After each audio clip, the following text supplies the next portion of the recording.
दोस्तों, मेरे पीछे लाल किला बन रहा है। आइए देखते हैं लाल किले के निर्माण की पूरी कहानी। तो पूरा वीडियो देखें और चैनल को सब्सक्राइब करें। वक्त इस दुनिया का सबसे बड़ा और सबसे क्रूर कहानीकार है। वक्त ने अपनी आंखों से न जाने कितने साम्राज्यों को बनते संवरते और फिर खाक में मिलते हुए देखा है। अगर दिल्ली की जमीन पर खड़ा होकर वक्त से पूछा जाए कि उसने इस शहर का सबसे सुनहरा और सबसे खौफनाक दौर कहाँ देखा है, तो उसकी उंगली लाल बलुआ पत्थर से बनी एक विशाल और भव्य इमारत की तरफ उठेगी, जिसे आज की दुनिया लाल किला के नाम से जानती है। लेकिन क्या आप जानते हैं कि जिस इमारत को हम लाल किला कहते हैं, उसका यह नाम कभी था ही नहीं। यह नाम तो बहुत बाद में अंग्रेजों की देन है, जिन्होंने इसकी लाल दीवारों को देखकर इसे यह नाम कहना शुरू कर दिया। इसका असली नाम तो किला ए मुबारक था, जिसका मतलब होता है एक भाग्यशाली या पवित्र किला। और इसकी कहानी शुरू होती है एक ऐसे बादशाह के ख्वाब से जिसे पत्थरों में जान फूंकने का शौक था, मुगल बादशाह शाहजहां। बात 1630 के दशक की है। मुगल साम्राज्य की राजधानी उस वक्त आगरा हुआ करती थी। आगरा शहर अपनी तंग गलियों, बढ़ती आबादी और गर्मियों में झुलसा देने वाली गर्मी से परेशान था। शाहजहां, जो अपनी कला और वास्तुकला के प्रेम के लिए जाने जाते थे, उनका मन आगरा से भर चुका था। उन्हें एक ऐसे शहर की तलाश थी जहां वो अपने सपनों की दुनिया बसा सकें। और फिर उनकी नजर गई यमुना के किनारे बसी एक पुरानी जमीन पर, दिल्ली। शाहजहां ने तय किया कि मुगलों का तख्त अब आगरा से दिल्ली जाएगा। 1638 में उन्होंने दिल्ली में एक नया शहर बसाने का हुक्म दिया, जिसे नाम दिया गया शाहजहानाबाद, जिसे आज हम पुरानी दिल्ली कहते हैं। और इसी शहर के बिल्कुल बीचों बीच यमुना नदी के ठीक किनारे नींव रखी गई दुनिया के सबसे आलीशान किले की, किला ए मुबारक की। इस किले को बनाने में पूरे 10 साल का वक्त लगा। उस्ताद अहमद लाहौरी, जिन्होंने ताजमहल का खाका तैयार किया था, उन्हीं के हाथों इस किले का नक्शा भी खींचा गया। 1648 में जब यह किला पूरी तरह से बनकर तैयार हुआ, तब शाहजहां दिल्ली में नहीं बल्कि अफगानिस्तान के काबुल में थे। जैसे ही उन्हें यह पैगाम मिला कि उनका सपनों का किला तैयार है, वो बिना कोई वक्त गंवाए दिल्ली की तरफ चल पड़े। इस भव्य किले की बनावट में जो सबसे खास चीज थी, वो थे इसके दरवाजे। लाल किले के 2 सबसे मुख्य प्रवेश द्वार हैं, दिल्ली दरवाजा और लाहौरी दरवाजा। दिल्ली दरवाजा वह द्वार था जहां से निकलकर शाहजहां अक्सर जुमे की नमाज अदा करने जामा मस्जिद जाया करते थे। लेकिन किले का सबसे अहम और शाही दरवाजा था लाहौरी दरवाजा। इसका नाम लाहौरी इसलिए पड़ा क्योंकि इसका मुंह लाहौर शहर की तरफ खुलता था। मुगलों के दौर में आगरा, दिल्ली और लाहौर, ये तीनों शहर सत्ता के सबसे बड़े केंद्र थे। लेकिन आज जब आप लाहौरी दरवाजे को चांदनी चौक की तरफ से देखते हैं, तो आपको दरवाजा सीधा नजर नहीं आता, बल्कि उसके आगे एक बड़ी सी दीवार नजर आती है। यह दीवार शाहजहां ने नहीं बनवाई थी, इसे बनवाया था उनके बेटे और मुगल बादशाह औरंगजेब ने। औरंगजेब को लगता था कि लाहौरी दरवाजे से बाहर खड़ा होकर कोई भी आसानी से किले के अंदर की हलचल, यहाँ तक कि दीवान ए आम को देख सकता है। किले की सुरक्षा को बढ़ाने के लिए उसने दरवाजे के ठीक आगे एक घुमावदार दीवार खड़ी कर दी। उस वक्त शाहजहां अपने ही बेटे औरंगजेब द्वारा आगरा के किले में कैद थे। जब उन्हें पता चला कि औरंगजेब ने लाहौरी दरवाजे के आगे दीवार खड़ी कर दी है, तो उन्होंने भारी मन से औरंगजेब को एक खत लिखा था। उस खत में शाहजहां के अल्फाज कुछ यूं थे, बेटे, तुमने यह दीवार खड़ी करके किले को सुरक्षित नहीं किया है, बल्कि तुमने किले रूपी दुल्हन के चेहरे पर घूंघट डाल दिया है। इसी वजह से इतिहास में इस दीवार को घूंघट वाली दीवार भी कहा जाता है। विडंबना देखिए, जिस दीवार को एक मुगल बादशाह ने सुरक्षा के लिए बनवाया था, उसी दीवार की प्राचीर से आजादी के बाद 15 अगस्त 1947 को आजाद भारत के पहले प्रधानमंत्री पंडित जवाहरलाल नेहरू ने पहली बार तिरंगा फहराया था। जैसे ही आप लाहौरी दरवाजे से किले के अंदर कदम रखते हैं, आपके सामने मुगलों का एक अलग ही संसार खुल जाता है। अंदर जाते ही जो सबसे पहली जगह आती है, वह है छत्ता बाजार, जिसे मीना बाजार भी कहा जाता है। शाहजहां ने यह बाजार खास तौर पर अपनी बेगमों और शाही परिवार की औरतों के लिए बनवाया था। अरब, फारस और तुर्की से बड़े बड़े व्यापारी यहाँ रेशम, कीमती पत्थर, इत्र और जेवरात लेकर आते थे। यह छत से ढका हुआ एक ऐसा अद्भुत बाजार था जो आज भी 350 सालों बाद अपनी उसी जगह पर मौजूद है जहां आज सैलानी अपनी यादों के लिए सामान खरीदते हैं। छत्ता बाजार की रंगीनियों को पार करते ही आप एक खुली जगह पर आते हैं और आपके सामने खड़ी होती है एक और शानदार लाल इमारत, नौबत खाना। नौबत खाना यानी वह जगह जहां शाही शहनाई और नगाड़े बजते थे। दिन में 5 बार यहां अलग अलग धुनों में नौबत बजाई जाती थी, जो शहर के लोगों को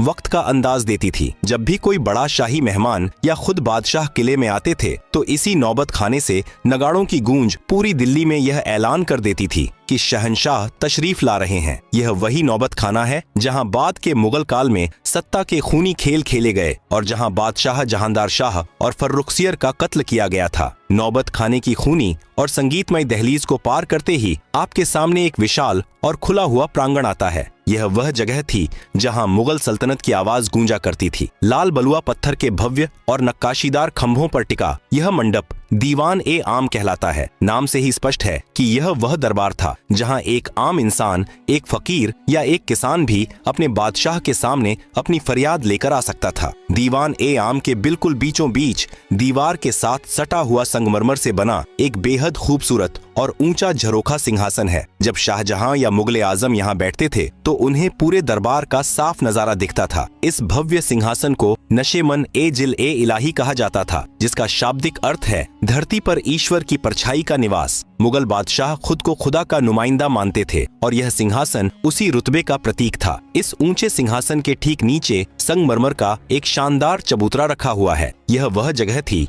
जहां वजीर ए आजम प्रधानमंत्री खड़े होकर आवाम की अर्जियां जोर जोर से पढ़ते थे और बादशाह सलामत ऊपर बैठकर अपना फैसला सुनाते थे। लेकिन दीवान ए आम के इस सिंहासन की सबसे अद्भुत चीज है इसके पीछे की दीवार। अगर आप कभी करीब से गौर करें तो इस काले संगमरमर की दीवार पर रंग बिरंगे कीमती पत्थरों को तराशकर बनाई गई एक ऐसी चित्रकारी है जिसकी मिसाल उस दौर में पूरी दुनिया में नहीं मिलती थी। पत्थरों के अंदर पत्थर जड़ने की इस नायाब कला को परचिनकारी कहा जाता है। इस बेमिसाल नक्काशी को एक मशहूर विदेशी कलाकार ने अपने हाथों से उकेरा था। इस दीवार पर पक्षियों, फूलों और यूनानी देवता की आकृतियां इतनी सजीव हैं कि लगता है जैसे पत्थर अब भी बोल पड़ेंगे। दीवान ए आम की इस आम दुनिया से निकलकर जब हम किले के और अंदरूनी हिस्सों की तरफ बढ़ते हैं तो वास्तुकला पूरी तरह बदल जाती है। लाल पत्थरों की जगह अब सफेद चमकता हुआ संगमरमर ले लेता है। यह मुगल साम्राज्य का सबसे सुरक्षित और खास इलाका था। दीवान ए खास, जैसा कि नाम से ही जाहिर है, यह बादशाह का वह निजी और शाही दरबार था जहां आवाम को आने की इजाजत नहीं थी। यहाँ केवल बादशाह के सबसे खास मंत्री, अमीर उमरा, रणनीतिकार, सेनापति और विदेशी मेहमान ही कदम रख सकते थे। दीवान ए खास की भव्यता का अंदाज आप इस बात से लगा सकते हैं कि किसी जमाने में इस पूरे महल की छत लकड़ी या पत्थर की नहीं बल्कि ठोस चांदी की बनी हुई थी। इसकी सफेद संगमरमर की दीवारों पर सोने का पानी चढ़ा था और फूल पत्तियों की बनावट में असली माणिक, नीलम पन्ना और पुखराज जैसे बेशकीमती रत्न जड़े थे। आज वहाँ दीवारों पर केवल वो खाली निशान और गड्ढे बचे हैं जिन्हें बाद में लुटेरों ने खुरच कर निकाल लिया था। इसी दीवान ए खास के बिल्कुल बीचों बीच रखा जाता था दुनिया का सबसे महंगा, सबसे आलीशान और सबसे चर्चित सिंहासन, तख्त ए ताऊस, जिसे दुनिया मयूर सिंहासन के नाम से जानती है। यह सिर्फ बैठने की जगह नहीं थी, यह मुगलों की अकूत दौलत का सबसे बड़ा सबूत था। शुद्ध सोने, चांदी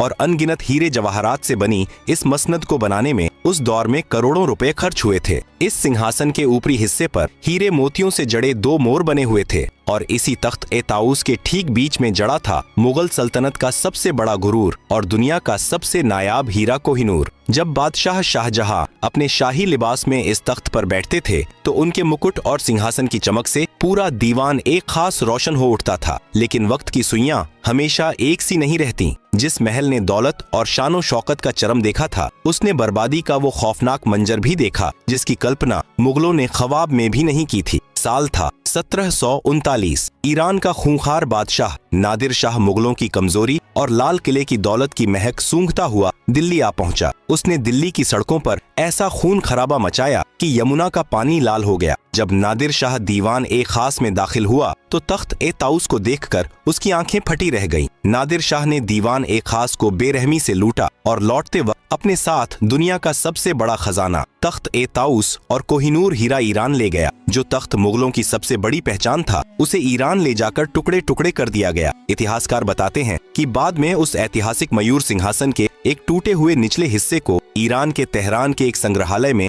आखिरी बार देखा गया था। दीवान ए खास की दौलत भले ही लुट गई हो, चांदी की छतें उखड़ गई हों और कोहिनूर छीन लिया गया हो, लेकिन इसकी दीवारों पर उकेरी गई कुछ लाइनें आज भी इसकी खोई हुई जन्नत की गवाही देती हैं। दीवान ए खास के मेहराबों पर फारसी भाषा में वे मशहूर पंक्तियां आज भी मौजूद हैं जिन्हें महान सूफी संत और कवि अमीर खुसरो ने कभी कश्मीर के लिए कहा था, लेकिन शाहजहां को वे इतनी पसंद आईं कि उन्होंने इसे अपने इस महल में लिखवा दिया। अगर फिरदौस बर्रुए जमीन अस्त हमी अस्तो हमी अस्तो हमी अस्त, अर्थात अगर इस धरती पर कहीं स्वर्ग है तो वो यही है और बस यही है। भले ही आज वो कोहिनूर जड़ा तख्त न रहा हो, लेकिन जब आप उन सफेद संगमरमर के मेहराबों के बीच खड़े होकर इन लाइनों को पढ़ते हैं तो एक पल के लिए आप मुगलों के उस वैभवशाली दौर में पहुंच जाते हैं जहां सचमुच धरती का स्वर्ग इसी लाल किले के अंदर बसता था। दीवान ए खास की उस जन्नती और चकाचौंध से भरी दुनिया से जब हम लाल किले के और भी अंदरूनी और नितांत निजी हिस्सों की तरफ बढ़ते हैं तो वास्तुकला एक अलग ही रंग में रंग जाती है। इस्लामिक वास्तुकला में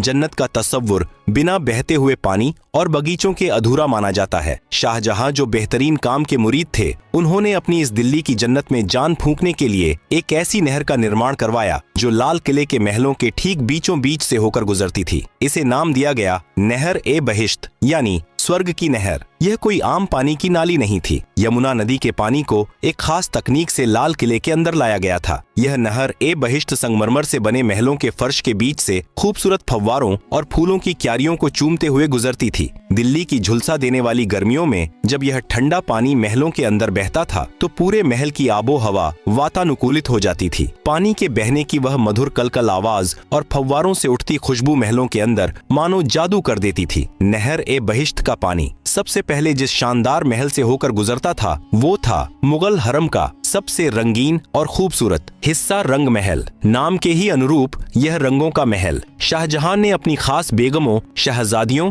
और शाही परिवार की औरतों के लिए बनवाया था। इस महल के बीचों बीच संगमरमर का एक बेहद खूबसूरत कमल के आकार का फव्वारा था जिसमें जब नहर ए बहिश्त का पानी गिरता था तो वह किसी खिले हुए फूल सा लगता था। रंग महल की छतों और दीवारों पर शीशे और बेशकीमती पत्थर इस तरह जड़े गए थे कि रात के वक्त जब यहाँ मोमबत्तियां जलाई जाती थीं तो पूरा महल तारों भरे आसमान की तरह झिलमिला उठता था। लेकिन वक्त का सितम देखिए, जिस रंग महल में कभी मुगल शहजादियों की पायलों की झंकार गूंजती थी और इत्र की महक हवाओं में तैरती थी, 1857 के गदर के बाद जब अंग्रेजों ने लाल किले पर कब्जा किया तो उन्होंने इस नायाब महल को अपनी सेना की रसोई में तब्दील कर दिया। उन क्रूर सैनिकों ने दीवारों पर जड़े सारे कीमती पत्थर और शीशे खुरच कर निकाल लिए और उस जन्नती महल की दीवारों को धुएं से काला कर दिया। रंग महल के ठीक बगल में एक और शानदार इमारत खड़ी है जिसका नाम है मुमताज महल। शाहजहां ने इस महल का नाम अपनी सबसे महबूब बेगम मुमताज महल की याद में रखा था, जिनकी मौत इस किले के बनने से कई साल पहले ही हो चुकी थी। मुमताज महल भी शाही औरतों का ही निवास स्थान था। यहाँ की निजता इतनी सख्त थी कि मुगल बादशाह और कुछ खास शहजादों के अलावा परिंदा भी यहाँ पर नहीं मार सकता था। लेकिन इस महल की तकदीर में भी एक गहरा दर्द लिखा था। जिस महल को प्यार की निशानी के तौर पर बनाया गया था, अंग्रेजों ने उसे ही एक खौफनाक कारागार में बदल दिया था। आजादी की लड़ाई में न जाने कितने ही क्रांतिकारियों ने इन संगमरमर की दीवारों के पीछे बेड़ियां पहनी थीं। शाही औरतों के इन महलों के पास ही मुगल बादशाह का अपना सबसे निजी और खास महल था जिसे खास महल कहा जाता था। यह शाहजहां का अपना निजी महल था जिसके 3 मुख्य हिस्से थे। पहला था तस्बीह खाना, जहां बैठकर बादशाह अपने खुदा की इबादत करते थे, तस्बीह माला पढ़ते थे। दूसरा कमरा था ख्वाबगाह यानी सपनों का घर, जो मुगल बादशाह का निजी शयन कक्ष था। और तीसरा हिस्सा था बड़ी बैठक, जहां बादशाह अपनी फुर्सत की घड़ियों में आराम फरमाते थे और अपने सबसे करीबियों के साथ वक्त बिताते थे। इमारतों की इन भूल भुलैया से निकलकर जब आप किले के उत्तरी हिस्से में जाते हैं तो वहाँ मुगलों का एक विशाल और जन्नत नशीन बगीचा हुआ करता था जिसे हयात बख्श बाग कहा जाता था।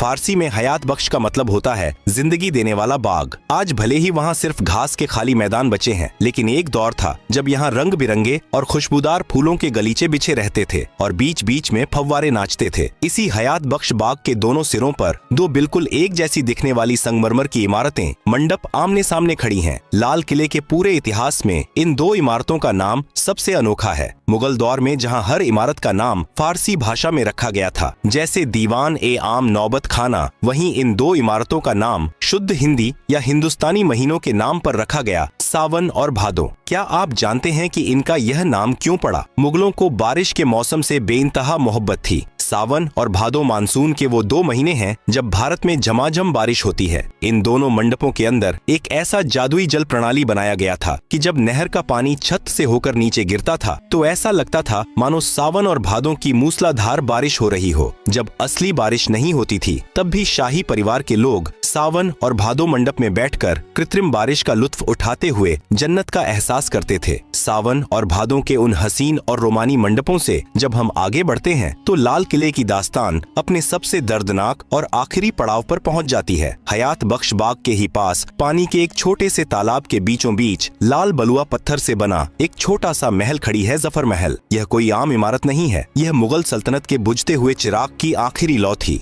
इस महल को मुगलों के आखिरी बादशाह बहादुर शाह जफर ने साल 1842 में बनवाया था। लाल किले के लगभग 200 सालों के निर्माण इतिहास में यह किसी भी मुगल बादशाह द्वारा बनवाई गई आखिरी इमारत थी। इसके बाद मुगलों के पास न तो इतना पैसा बचा था और न ही इतनी ताकत कि वो पत्थरों में अपनी दास्तान लिखवा सके। किले के पिछले हिस्से में एक ऐसा रहस्यमयी और खुफिया दरवाजा भी मौजूद था जिसके बारे में बहुत कम लोग जानते हैं। इसे यमुना दरवाजा कहा जाता था। यह दरवाजा सीधा यमुना नदी की उफनती लहरों की तरफ खुलता था। इसी खुफिया दरवाजे से लगकर मुगल बादशाह की शाही और भव्य नाव खड़ी रहती थी। जब भी शहंशाह को दिल्ली की भीड़ भाड़ से दूर आगरा या लाहौर के सफर पर निकलना होता था तो वो हाथी घोड़ों की बजाय इसी दरवाजे से अपनी शाही नाव पर सवार होकर पानी के रास्ते निकल जाया करते थे। लाल किले की विशाल प्राचीर से सटा हुआ ही एक और बेहद प्राचीन और खुरदुरा किला मौजूद है जिसे सलीमगढ़ का किला कहा जाता है। यह किला लाल किले से भी पुराना है। इसे शेर शाह सूरी के बेटे सलीम शाह सूरी ने 1546 में बनवाया था। मुगलों ने यमुना नदी के ऊपर एक पुल बनवाकर अपने लाल किले को इस पुराने सलीमगढ़ के किले से जोड़ा दिया था। लेकिन वक्त का पहिया हमेशा मुगलों के हक में नहीं घूमा। 1857 की आजादी की पहली महान बगावत ने लाल किले की तकदीर और तस्वीर दोनों को हमेशा के लिए बदल कर रख दिया। जब अंग्रेजों ने आखिरकार दिल्ली और इस किले पर कब्जा किया तो उन्होंने इसकी मुगल रूह को ही छलनी कर दिया। लाल किले के अंदर